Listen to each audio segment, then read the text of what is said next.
Gue hampir kehilangan Andrea. Andrea itu udah gini bro, matanya putih. Probabilitas Andrea bisa selamat tuh sekitar 30%. Karena ternyata udah ada genangan darah sekitar 2 liter di rahimnya. Gue mesti gimana, gue gak tahu. Wah udah gak punya, secara manusia udah gak punya apa-apa lagi. Orang gue udah suci-suci aja kok, gue gak ngapa-ngapain. Gue udah di titik ngerasa kayak gue punya informasinya, gue punya knowledge-nya, gue punya human capital, gue punya social capital gitu untuk bikin sesuatu. Udahlah, gue udah gak perlu apa-apa lagi. Ternyata itu yang ngebuat gue makin jauh sama Tuhan. Hai, ini gue Daniel, tetangga kamu. Di sini gue akan ngobrol dengan tetangga gue tentang perjalanan hidup mereka dari kacamata spiritual di saat mereka mengalami situasi tidak pasti dan kekhawatiran, sampai bisa kembali bangkit menjadi orang yang lebih kuat dari sebelumnya. It's gonna be very exclusive and inspiring. Yes, welcome back di channel Daniel Mananta Network di playlist Daniel Tetangga Kamu bersama Ganindra Bimo tetangga kita. Well, untuk kalian para tetangga gue, jika kalian punya pertanyaan silahkan tanya apapun aja. Yes, jangan lupa gunakan hashtag Tanya Tetangga Daniel. Nah, jika kalian ingin memberikan mungkin supportnya, masukan, atau menjadi bagian dari tribe kita, selain membeli merchandise kita, kalian juga bisa support kita melalui super thanks. Dan pastinya kalian juga bisa klik tombol subscribe, karena itu menjadi bagian dari support untuk kita juga. So, thank you so much ya guys. Kita kembali lagi ke Bimo. Bim, ketika lu mengalami Tuhan, bukan cuman kepahitannya hilang gitu, tapi lu jadi deket banget sama bokap. Maksudnya kepahitan hilang itu kan mungkin ya udahlah ya, gue nggak ketemu sama dia lagi aja, udah berpisah gitu. Jadi kayak kapan terakhir lu ngobrol sama bokap? Nggak tahu lah, mungkin 2 tahun yang lalu. Dan itu seadanya aja kayak, halo, ya baik, ya oke, udah. Whatever, you know, yang penting gue gak ada rasa cinta, gue gak ada rasa benci, udah kita main aman aja. Tapi dan sekarang ini yang tadi lu ceritain sama gue, bukan cuman sekedar kepahitannya hilang, tapi bener-bener sampai solidnya bener-bener bisa maaf-maafan, nangis juga, dan apa tadi sujud bareng juga, like you know, it's gue pengen balik banget nanti ke momen sujud bareng itu. Tapi selain itu apa? Mengalami Tuhannya lagi. Itu salah satu momen yang mungkin menurut orang kayak gila tuh, kejam banget momennya. Tapi itu kalau teman-teman gue gak lagi datang ke rumah dan main gitu aja. Dan itu bukan kebetulan. Bukan kebetulan, itu karena emang Tuhan dan izinkan. Bukan kebetulan juga bokap lu tiba-tiba datang, entah dari mana, tiba-tiba dia muncul. Dan entah dari mana ada pisau di sebelah situ. Right? Yes, itu juga salah satu momen gila dalam hidup gue. Terus momen yang kalau udah makin kesini, sebenarnya banyak sih yang lain, cuman kalau gue ceritain semua banyak banget. Salah satunya mungkin yang berpengaruh dalam kehidupan gue, yang shifting banget adalah gue suka banget sama basket. Gue tergila-gila sama basket karena gue ngerasa obat-obatan gak ngebawa gue kemana-mana, gak keren juga, ngabisin duit juga dulu, kayaknya bukan gue deh jalurnya, gue jadi anak basket aja deh. Anak basket saat itu pamornya, kalau dulu ya kan anak basket kayak abas-abas gitu. Wih, abas nih, pride gue di abas. Gue lagi fokus sama karir gue untuk ngejar, karena gue punya visi di masa itu, kalau gue bakal jadi atlet nasional, gue akan jadi pemain basket nasional yang main di klub ini sampai umur sekian, gue menjadi pelatih, bla bla bla, udah kayak gitu nih. Right, wow. Sampailah gue satu momen cedera ankle parah bro, cedera ankle parah yang akhirnya ngebuat gue dibilang gue udah nggak bisa dapetin, ya maksudnya kalau udah cedera lu main parah di ankle tuh nggak bisa jadi atlet yang bisa, tapi recovery-nya lama, tapi lu mungkin gak bisa dapetin jump shot lu lagi, lu gak bisa lari sekencang dulu lagi, lompat. Mimpi lu, cita-cita lu untuk menjadi atlet basket tuh udah kayaknya hilang gitu, kayak hancur. Wow. Ya apaan sih dalam hati gue, kenapa kayak gini ya Tuhan ya. Tapi di saat gue lagi cedera kaki, disitulah momen VJ-an ada bro, VJ-an 2008. Gila. Gue ikut VJ-an. Gue orang terakhir yang audisi di Bandung itu ditarik sama Mike. Right. Lu mau gak lu? Kayak lu cocok deh. Lu coba aja. Gue gak punya skill tapi ya oke lah, kenapa gak gue coba. Right. Long story short, gue lolos. Terus gue karantina. Gue gak menang tapi gue dapet kesempatan untuk nyobain jadi VJ. Ya di MTV. Dan dari situ karir gue berubah. Dari si Abas yang mau jadi atlet basket jadi presenting. And then dunia film, dan sampai sekarang gitu gue ada di industri ini. Kalau Tuhan gak izinin itu cedera ankle, gue mungkin masih ngejar mimpi gue di arah yang pemain basket. bukan sesuai dengan rencana Tuhan. Karena nyokap gue di saat itu selalu ngomong, Bimo, kamu mau jadi apa? Kamu mau jadi atlet jago, pokoknya mau jadi atlet jago banget. Basket pagi, siang, sore, malam, renang segala macam. Wah, pokoknya gue mau jadi atlet basket. Tapi ingat ya, rencana Tuhan, bukan rencana kamu yang terjadi. Ya elah bu, rencana Tuhan. Ya udahlah, maksudnya gue dulu kayak gitu sama nyokap gue. Gak ada rencana Tuhan, rencana gue terjadi. Ternyata semakin sini gue makin ngerti. Kalau kata Tuhan tuh your plan or my plan. Kalau sekarang kayak your plan. Case closed. Udah gue gak mau pakai rencana gue, rencana Tuhan. And you never know ya. Maksudnya apakah jadi pemain basket pun juga sebenarnya bisa menjadi se-influential ini gitu. Tapi yang lu gak tahu pun juga sebenarnya ternyata lu mempunyai skill acting yang sangat luar biasa juga gitu. Skill presenting yang luar biasa juga. Bukan, iya maksud gue bukan jadi pemain basket itu buruk. Tapi gue mungkin gak tahu kalau rencana Tuhan tuh buat gue untuk area yang lain yang gue gak pernah pikirin sebelumnya. Right. Iya kan, bisa aja dia pemain basket dan lu masih tetap sukses dan lain-lain bisa. Tapi gue gak pernah aiming arah yang ini, tiba-tiba Tuhan belokin dengan caranya Tuhan gitu. Dan menurut gue itu yang namanya grace atau kasih karunia gitu. Contohnya nih ya, gue Chinese, bokap gue pengusaha di Mangga 2. Kalau misalnya gue punya toko di Mangga 2, atau misalnya gue punya sebuah usaha dagang dan itu jadi besar banget, ya itu sah-sah aja. Ya iyalah, lihat bibit bebet bobotnya gitu, bokapnya ini dan lain-lain. Tapi sekarang gue jadi presenter atau menjadi seorang komunikator, sekarang jadi produser film juga dan jadi YouTuber. Itu yang benar-benar jauh banget dari apa yang seharusnya kayak jalan naturalnya gue. Jadi the fact that gue sekarang ada di sini, gue gak bisa bangga dengan itu semua. You know, bokap gue bukan seorang YouTuber, nyokap gue juga bukan seorang presenter gitu. Mereka juga gak terlalu gila-gila banget sama film gitu. Misalnya gue gak pernah sekolah film, gue malah sekolahnya finance, business gitu. Tapi apa yang gue dapat sekarang ini memang benar-benar bukan karena kehebatan gue, dan itu benar-benar karena kehebatan Tuhan. Begitu juga dengan lu kali, maksudnya lu sama sekali gak ada rencana untuk menjadi salah satu aktor yang paling diperhitungkan di Indonesia.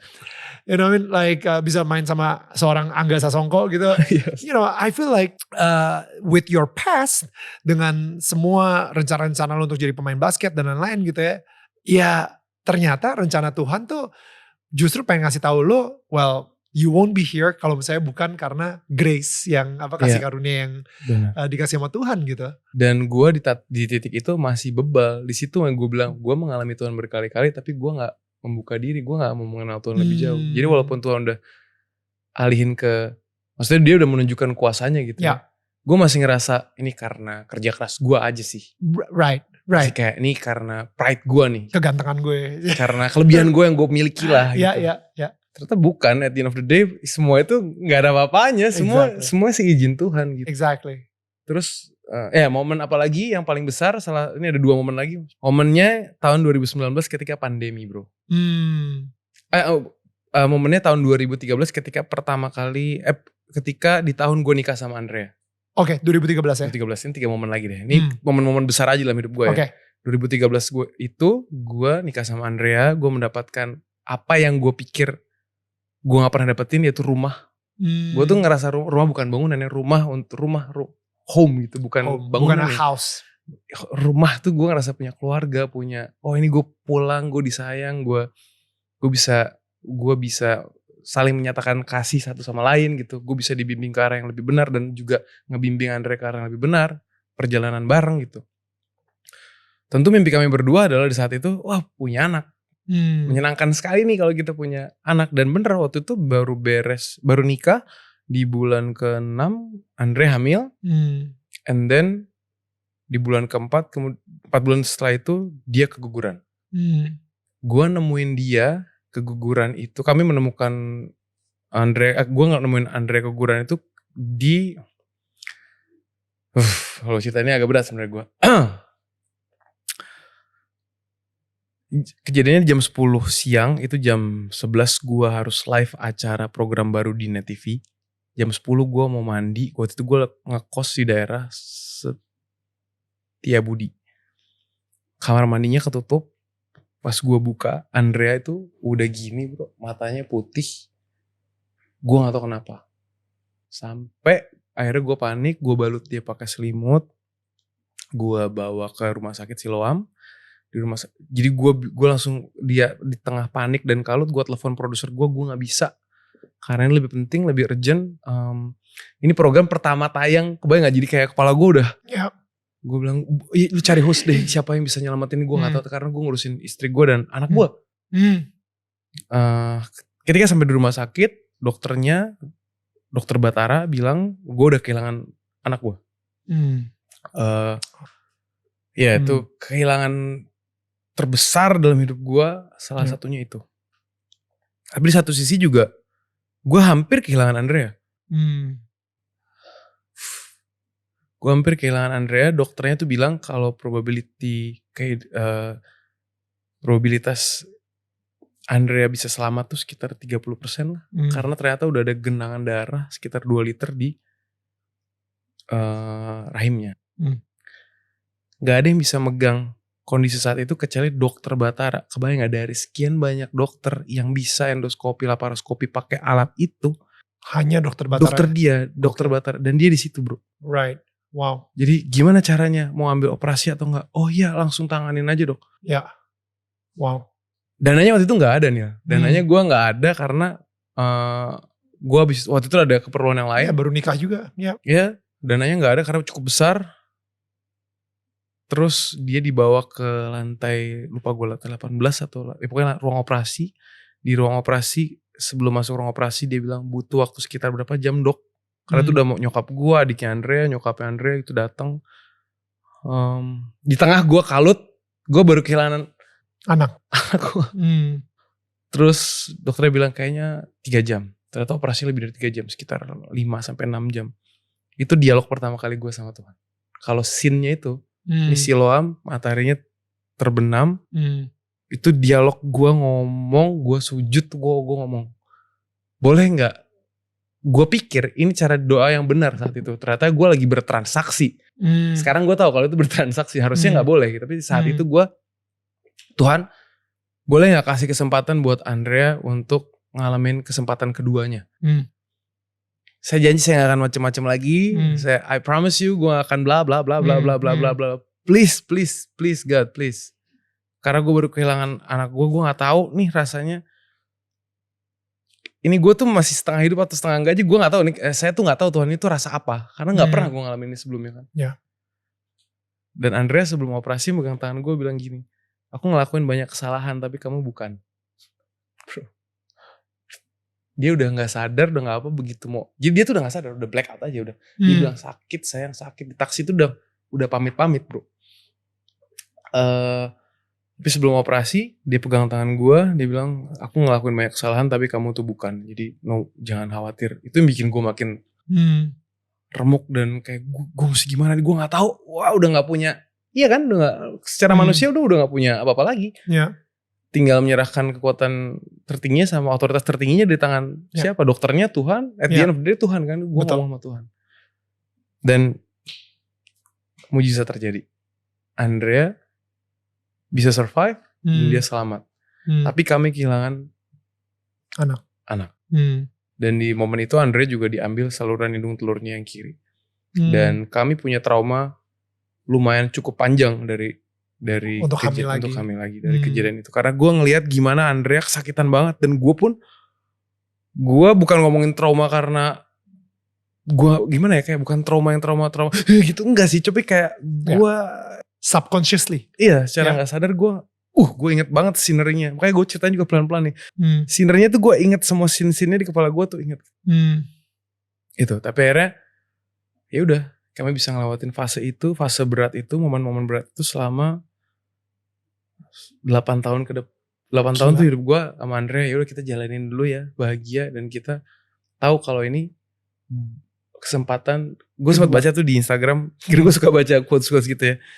Setiap manusia tuh punya 2 hidup. Hidup yang kedua dimulai saat dia tahu bahwa lu cuma punya 1 hidup gitu.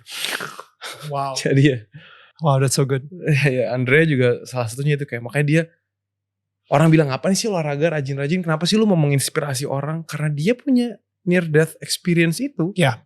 Gue pun sama ngelihat hal yang sama tentang dia gitu. Jadi sebisa mungkin kita pakai hidup kita Kesempatan untuk kedua kedua ini sebaik mungkin.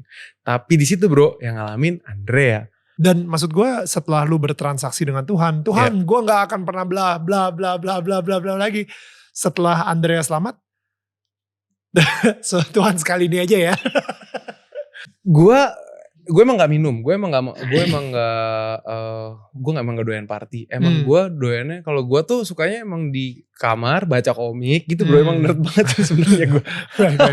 Nerd. Jadi gue gak, jadi gue gak ada, gue bisa jamin gak ada yang gue, menurut gue ya secara manusia gitu, gak ada yang gue patahin gitu perjanjiannya. Oh gitu, oke. Menurut gue secara manusia. Tapi ternyata gue mengerti bahwa perasaan itu justru ngebuat gue ngerasa orang gue udah suci-suci aja kok gue gak ngapa-ngapain. Ternyata itu yang ngebuat gue makin jauh sama Tuhan.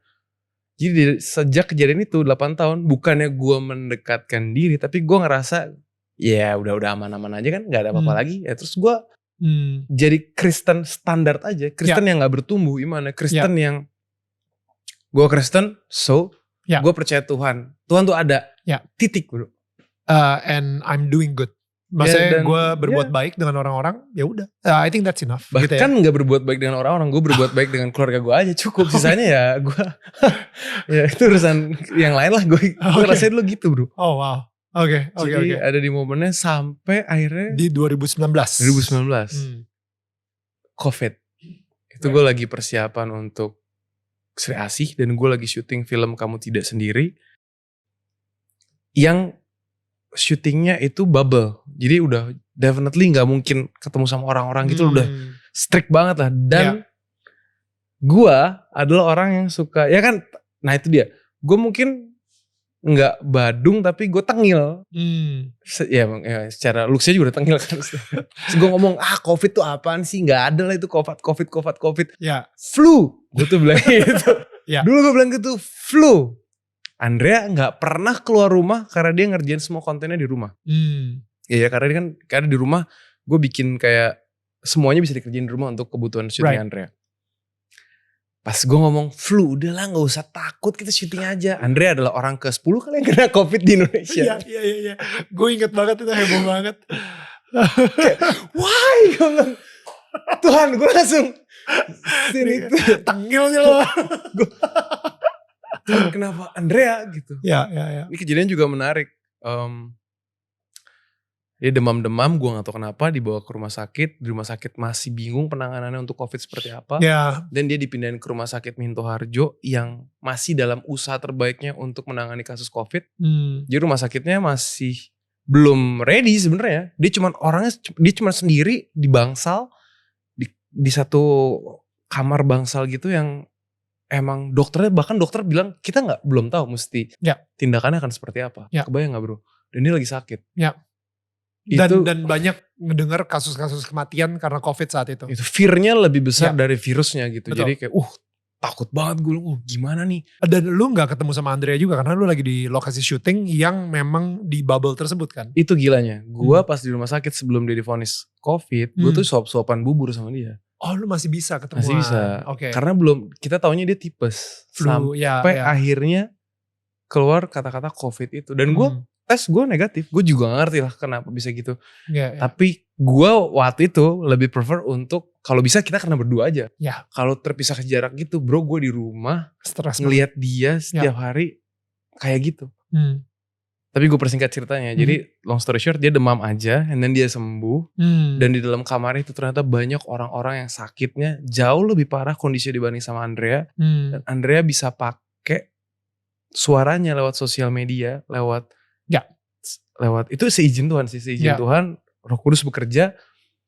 Jadi penanganan untuk COVID bisa jauh lebih terakomodasi sama lebih akselerasi lebih bagus. Tiba-tiba pelayanan jadi begini yang tadinya mereka nggak tahu untuk ngapain. Akhirnya terus dia dipindahin ke Wisma Atlet dan Wisma Atlet jadi ready apa segala macam. Dia bilang, oh ternyata Tuhan pakai gua di sini untuk Wow. Bukain jalan untuk Wow. orang-orang yang emang Wow. butuh. Kalau enggak kan gak ada suaranya. Maksudnya Ya. bukan gak ada suaranya. Maksudnya kemampuan untuk menggunakan suaranya mereka gak tahu. Ya. Andrea bisa tepat menggunakan itu di Wow. momen itu untuk dipakai untuk itu. Lagi gue ngalamin Tuhan. Gue diskusi sama Tuhan. Ya. Tapi lagi-lagi gue ngerasa kayak kayaknya emang karena Andrea hebat aja sih. Gitu gue. Karena dia sehat. Karena dia sehat di olahraga. Gue masih nutup diri bro. Wow. Oke. Nah ini momen terbesarnya di tahun ini. Di Oke. bulan Februari. Jadi gue udah ngerasain sakit banget di leher gue itu sejak 7 tahun lalu. Karena gue dulu kalau naik motor naruh dompet. Itu ternyata bisa bikin tulang leher lo miring berapa derajat.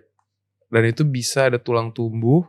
Dan itu bisa ngegencet syaraf lo. Itu ngebuat sakit. Jadi syaraf kejepit. Gue juga gak tahu itu Gara-gara terinvestasi. Bisa jadi salah satu matriksnya itu. Oke. Terus gue suka bela diri. Terus gue ngangkat berat dan lain-lain kan. Ya.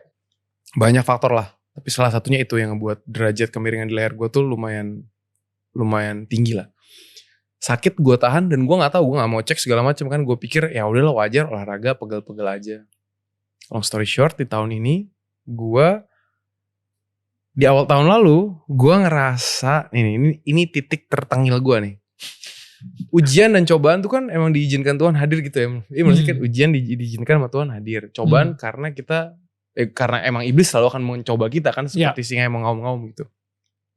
Tapi kalau perkara kita cobain Tuhan itu udah another dealing lagi sih. Gue ada di titik itu bro waktu itu. Dengan ketengilan lo itu. Dengan ketengilan gue. Iya. Oke. Gue di satu momen di rumah gitu. Gue waktu itu baru beres satu film lah. Sama Angga jalan jauh jangan lupa pulang. Syutingnya di Inggris. Terus gue lagi duduk santai gitu di sofa di rumah. Terus gue ngomong.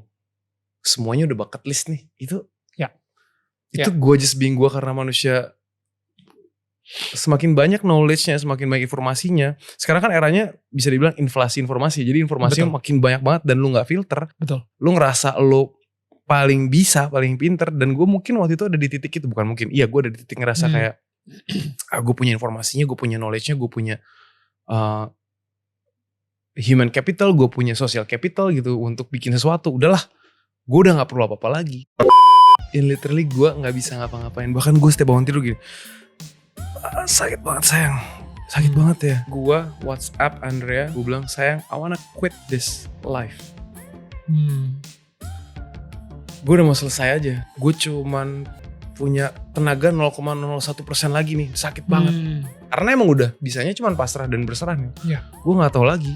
Kayaknya Tuhan tuh nggak ada deh. Jangan-jangan Tuhan tuh cuman ciptaan manusia ya. Yesus tuh cuman perilaku hidupnya aja yang baik. Tapi kayaknya secara juru selamat, gue nggak percaya.